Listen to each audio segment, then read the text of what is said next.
Diabolik, Heists, and Investigations. This is a game of hidden movement based on the Italian comic book Diabolik, although it should be said Diabolik. That's how we say it back in the old country.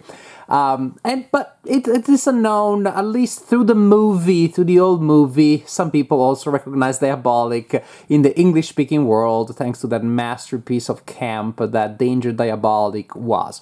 And knowing the theme is just an added value if you're Italian or if you know the comic, but it's not necessary at all. I played the game with an American friend who had never heard of Diabolik before, and he was perfectly able to enjoy the game because ultimately, as long as you understand the idea of hidden movement and over-the-top super criminals doing crazy heists, then you definitely can play the game no problem at all and still enjoy the general idea.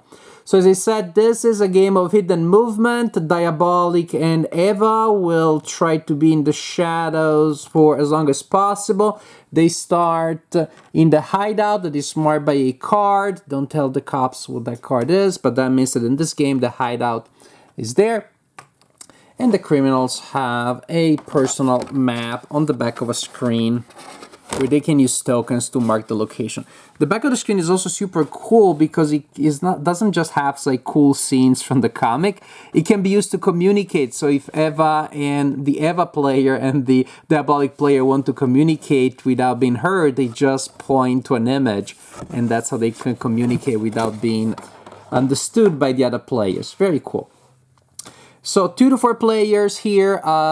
And you will always have these 4 characters in play. Eva and Diabolik as the 2 criminals, and Jinko and Morrigan as the two cops, the 2 policemen trying to capture them. And so with 3 players, 1 player controls both criminals or both officers, and the other players split the other 2 characters in the team. Pretty simple. The general idea on how movement is handled when it comes to secret movement. There is a deck of location cards corresponding to different cities here in the fictional state of Clairville, where the stories involving Diabolik take place.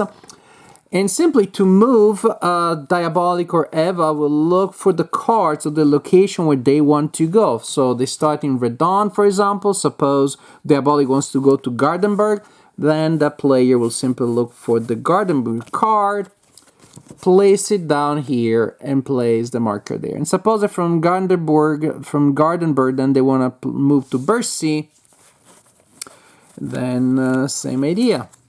That's how you do it. So the cards indicate not just where the criminal is currently, but where the criminal recently was. This is important for Morrigan and Jinko to be able to figure out where they are. It's also possible that Eva who has her own track, and her track works the same with the cards being placed there. It's also possible that Eva meets with Diabolik, and so if she is also in the same location as is, that's pretty simple. You place her there. Now, there's one thing here that is tricky. So this deck will be used mainly by the criminals because they use it to move. At the same time, it is often used to decide a random location. There's an effect that will trigger a random location.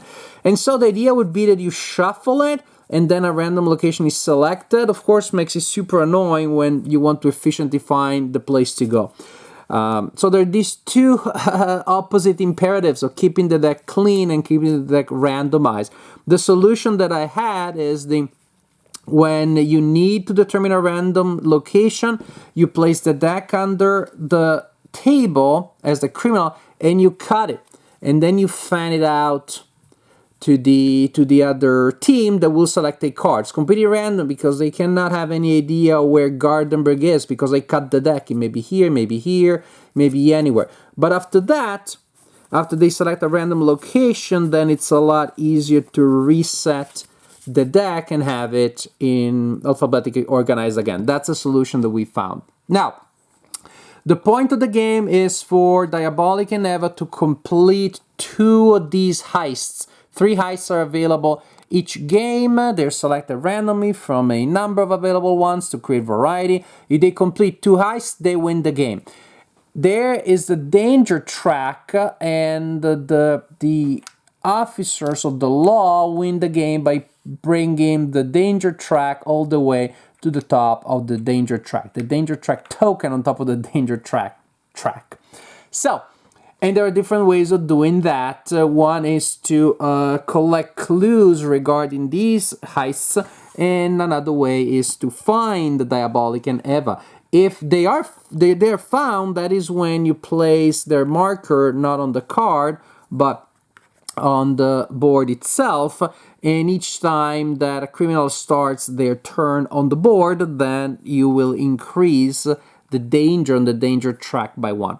So you're gonna have a mix of finding them and getting them on the board keeping on the board as much as possible, and also trying to place tokens here.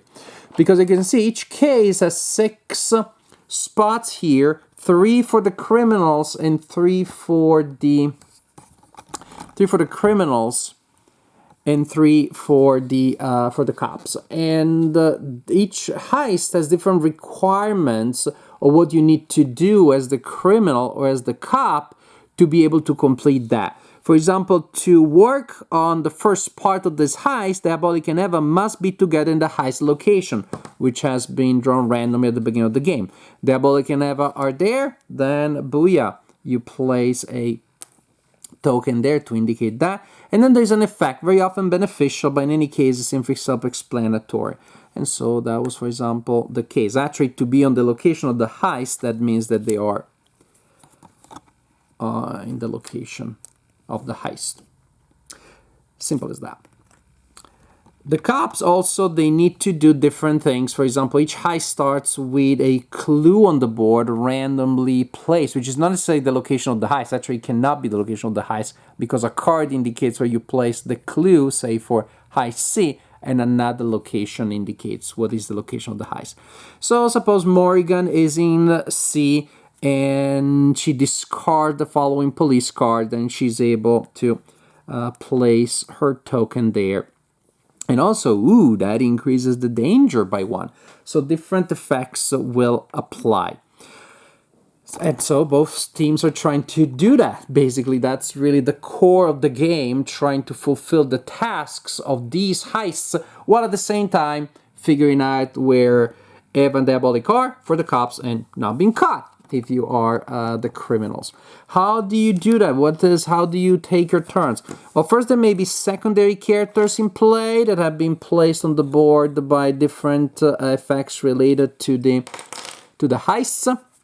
So you resolve possible effects based on those. Then the criminals go in any order that you want, and then our cops go again in any order that you want, and then you start the next turn. When a character activates, they take 3 actions, and you can take any combination of these. For an action, you can move. Moving, again, when you're in the shadows as the criminal, using those cards to mark where you are. When you're moving, if you're using a country road, which are these purple connections, you can move 1 location per action move for each action that you spend moving. If you're using regular roads, the blue connections, you can move by 2 locations using a single action. If you're going on the highway, the green connection then is up to 3 locations with a single action. And you cannot mix different types of roads within the same action. It's a bit weird, but it works as in terms of game. If you are in the same location as an opponent, you can fight, in which case you roll a die, and rolling a die will simply inflict wounds on the cops. When a dagger is drawn, daggers being Diabolik's weapons of choice. When guns are rolled, then those are wounds inflicted on the criminals, and it can be that they both get hurt.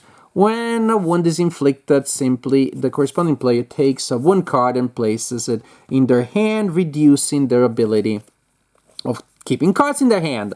Usually the hand is of 5, the hand size is of 5, but Diabolik, really loving his gadgets, has a hand size of 6 cards. These cards can be used for different effects. There are different decks for the cops and the criminals, and they have symbols here, which are super important to pay for different effects that are needed to complete the heists. And also, of course, they have their own ability, which is simply self-explanatory. and the text tells you what it does. And they can be very, very powerful. So again, you have to choose, oh my gosh, I like to use the effect, but I also like the symbol to complete a heist, to complete a part of a heist, or to collect a clue if I'm the cop, etc., etc., etc. So these cards are extremely important, and ones that get in your hand will reduce the, will clog your hand and make it less powerful. That's the main effect. You can choose actually to heal a wound, but in which case, not only do you spend an action, but also the danger track is adjusted to your disadvantage. So when the cops heal a wound, the danger level goes down. When the criminals heal a wound, the danger level goes up, indicating, I guess, that the other side is taking advantage of you taking a break to lick your wounds. Characters of the same team, Diabolik and Eva, for an action can trade and exchange cards, and also you can spend actions to draw cards, to discard cards, and or to play cards. Actually, interacting with cards this way is the only kind of action that you can take in multiple times. So there's an interesting limit there. You would like to move a lot this turn, or fight a lot, or advance a heist a lot. But you cannot, because, again, other than this, you can only do each action twice usually, unless you find a card that lets you break the rules and blah, blah, blah, blah, blah.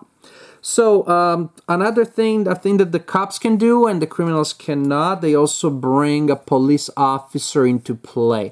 Each cop, Morrigan and Jinko, they have 2 minions, basically. When you bring one into play, you need to spend a card. When you bring the second, it costs you 2 cards. They all appear in Clairville because that's where the main police station is. So there are a lot of things going on in Clairville, which makes it super tricky if, for example, to complete a heist, Diabolik needs to be in Clairville or Eva needs to be in Clairville. And, well, you need to distract them. And that happened in a game. The Diabolik started doing like a lot of stuff here, and all the agents were moving that way. Meanwhile, Eva, with her confident stride and a lovely bun, she was there in Clairville building up to a heist. Very thematic. That felt very thematic, very true to the comic. And again, if you don't know the comic, it's the kind of fun situation you can have in a heist movie. So that's the general idea. Another important action actually for the cops, super important, only they have, is to investigate. That is, if you spend an action in a location, you investigate it, and then the criminals have to tell you if, like, whoops, busted, if a criminal is there, or at least if a criminal was there, meaning if the location that you investigate is one that was traveled recently by the criminals, which of course is, again, super important to try to figure it out, converge on the enemies, etc., etc., etc. When a criminal is found, they also have the action of jumping on the getaway card on Diabolik's iconic Jaguar, in which case you take the Jaguar piece and you place the piece of the criminal there to indicate that they're on the Jaguar. All the Jaguar does, it allows you to move twice in a turn against the usual restriction that you have only 1 move per turn. And again, hopefully when you are on the board and in a location without criminals, then you can spend an action to move back into the shadows. So instead of physically moving on the board, you will place from there, say, a card that says Green Hill there, and so you go back in the shadows. And that's how the criminals get in and out of the shadows as they get found, jump on the Jaguar, run away, and disappear again. So this is, in general, how you play Diabolik, Heists, and Investigations. Create enough danger for the criminals in order to win if you are the cops, or complete 2 heists if you are the criminals, and those are the ways in which you win the game. Diabolik, Heists, and Investigations. Fun game. Really fun game. If you don't have time to watch all of my conclusions, you got it there in a nutshell. It's fun. Yes, it cannot be played solitaire, which may be a shock. You know that I like to play all of my games solitaire if I can. That's an added value. But here, the fun when it comes to hidden movement is in trying to trick the opponent when you're the criminals, and trying to read the opponent when you're the cops. So completely asymmetrical gameplay based on the different decks that you have, the different abilities that the cops have, in that they can summon their agents. The agents don't do as much, they can only move, investigate, and fight. But just that investigate ability, if they bump onto Diabolik, can be pretty good. Also, when Diabolik or Eva move through or into or out of a location with a police officer, like one of the minions or one of the main ones, they have to say that a sighting happened. They don't have to give you the details, but you know that they are in the area. So, playing with the officers of the law, trying to spread out your net, you get a sense of what they may trying to be doing. Meanwhile, you send your secondary agents there, hoping that they bump into something. It's really nice and it's really fun. And then, of course, you have a dilemma when you do get absolute confirmation that the criminal is there. You will want to converge everybody on that area, try to keep them on the board for as long as possible. Meanwhile, the other two of the criminals may be doing something else and advancing a heist to a degree that then you can't recover from that. Very thematic. If you love the comic books, you know that Eva and Diabolik do that kind of stuff all the time. It works so well. So, it's fun to play as the cops and it's fun to play as Diabolik. Probably I prefer to play as Diabolik and Eva just because of that side, but I play both sides and they're both really, really fun. But honestly, the thrill of sneaking past an agent, just the next location, the agents go through your hideout and they don't see it. Again, they go one way while you are completing a heist in another location. Really fun. And the game really has a strong sense of story that, again, as a fan of Diabolik, if you are, you will enjoy, but it's absolutely not necessary. The heists, the objectives that you complete and the effects that they cause, they just have a narrative flow that you will be able to understand. First, you are meeting with a person somewhere, they tell you about the location of a painting or something else. It just makes sense, and yet it also has this very strong sense of story, which, again, you don't need to be familiar with the saga to enjoy. So, the mechanics, the logistics, I was a little bit worried at the beginning, again, about the idea of marking every location for Diabolik and Eva with a card that you had to go through, and then you had to randomize the deck. But with our little trick of cutting somewhere, and I cut and you draw, it works perfectly well. It's still very, very manageable, and it's just it's a fairly effective way of regulating random movement. It works pretty well. And remember, every location that you see as the cop cannot be the hideout. That's the one thing is never seen. So you had to get a sense of where they might be when you see on a heist that the next step that they're going to complete is, say, Diabolik and Eva have to meet in the hideout. So many different things that you can do. So many different ways in which you can figure out what the other side is going to do as the cops, and so many different ways in which you need to avoid that, and you can try to trick the cops when you're at the other side. So asymmetrical gameplay with a lot of fun actions, interactions, and very strong narrative flow.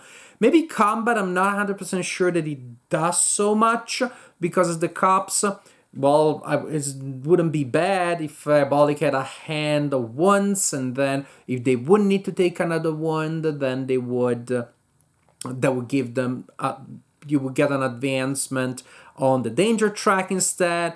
But you need to be lucky. You need to find them a lot. I feel that if you find the criminals enough to hit them with enough ones, you're probably going to win anyways, just because of the advantages. So I don't know that fighting almost feels like, well, I'm here, have an extra action, I'm going to do that. Because it can also be dangerous for the cops.